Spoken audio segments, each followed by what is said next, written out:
Giza pyramids, to the discovery of modern helicopters and yachts in hieroglyphics written thousands of years ago, Egypt is a land filled with numerous mysteries that leave the human mind stunned. One of the oldest cities of ancient Egypt is Abydos, located 550 kilometers away from Cairo. On one side, the Nile River flows at a distance of 11 kilometers, while on the other side, there is nothing but sand as far as the eye can see. In 1988, an unusual and strange sculpture emerged from the sand due to a stormy wind. This sculpture was a very dilapidated wooden structure that had been badly hollowed out by termites. To uncover the truth, an archaeological team began excavations here in the year 2000. Great care had to be taken during this excavation, as even a small mistake could damage the structure. The object that emerged from the sand was not an ordinary structure, but rather a 70-foot-long boat. The purpose of this lone boat in the midst of the desert was a mystery. However, the search to unravel this mystery was far from over. Further investigation revealed that there were not just one or two, but a total of 14 boats buried side by side in the desert. Archaeologists were unable to fully extract these dilapidated boats from the sand, fearing that attempting to do so might cause them to break and a significant mystery would remain unsolved. They managed to determine the age of the boats, which was 5,000 years old, older by 500 years compared to the Giza pyramids. However, this single piece of information wasn't enough to unravel the mystery. After some time utilizing the latest sonar scanning technology, archaeologists were finally able to create a 3D model of the entire area without any physical contact. The resulting 3D model resembles this. This collection of boats is considered the oldest fleet in human history.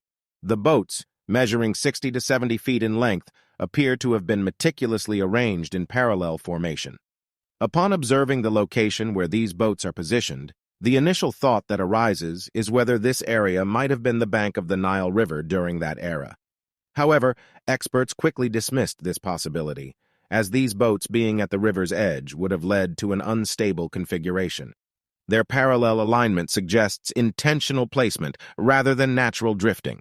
Additionally, archaeologists thoroughly examined the surrounding landscape, finding no indications that the Nile River once flowed through this area.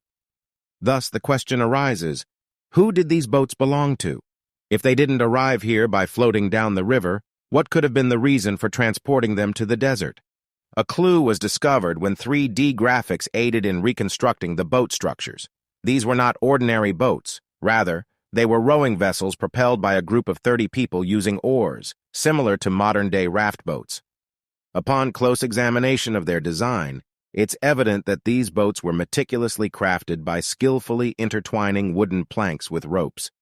Archaeologists suggest that these boats appear significantly distinct and advanced compared to other boats of that era.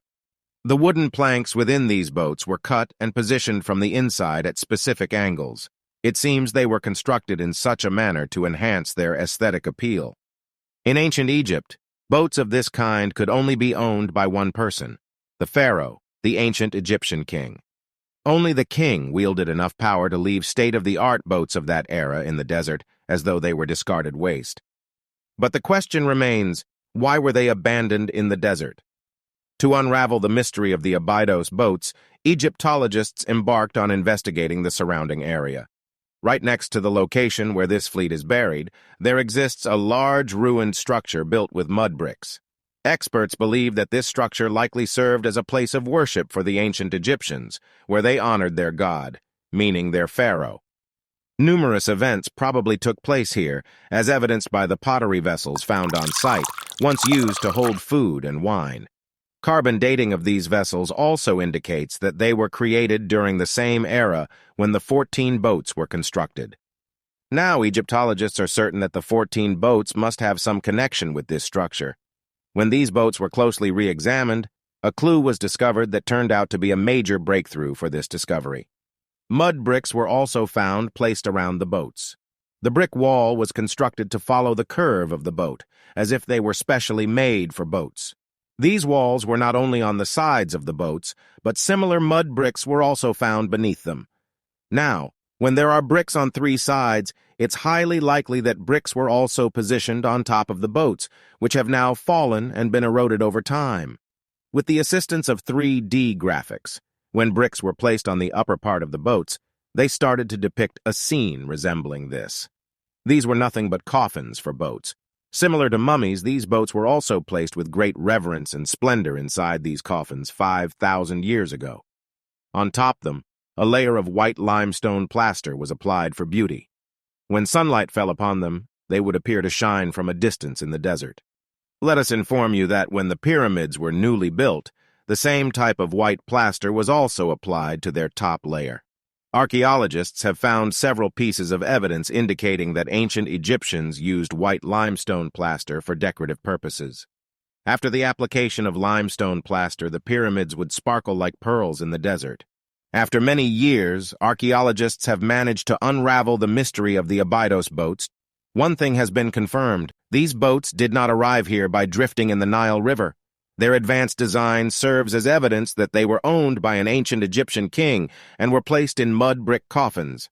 The search for the answer to the last question, why the boats were placed inside coffins, leads us 1.5 kilometers away to the desert.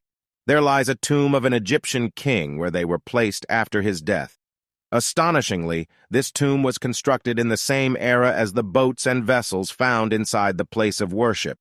Inside this tomb, not only was the pharaoh's mummy placed, but also the small boxes you see. These boxes contained the remains of Pharaoh's close companions. Remarkably, they were buried on the same day the king passed away. In honor of the king, his closest associates chose to die alongside their pharaoh, their god, and depart from this world. They believed that to ease the journey in the afterlife, all of the king's wealth, belongings, and even his servants should be buried alongside him. The boats were also placed inside the coffins with grandeur to facilitate the afterlife of the same king. This tradition has been observed in the tombs of later Egyptian pharaohs as well. While most of the tombs of Egyptian pharaohs have been looted, many probably remain hidden in the sand. In 1922, in the Valley of the Kings, King Tutankhamun's tomb was discovered several feet below the ground. It managed to escape looters, preserving all the treasure and belongings of the king in a safe and untouched condition. Among this treasure, models of 35 boats were found, similar to the Abydos boats. These models were likely buried alongside the king to aid his journey in the afterlife. If you liked our video today, please let us know in the comments, and we will do more informational videos to broaden perspectives and to open chances for sparking intellectual conversation. And please don't forget to check out the new Mobile Eyes app that protects your rights from infringement by police. Join thousands of other citizens in this movement for peace. Just sign up to do your part. There is no commitment till you're ready, and it's enough to do your part.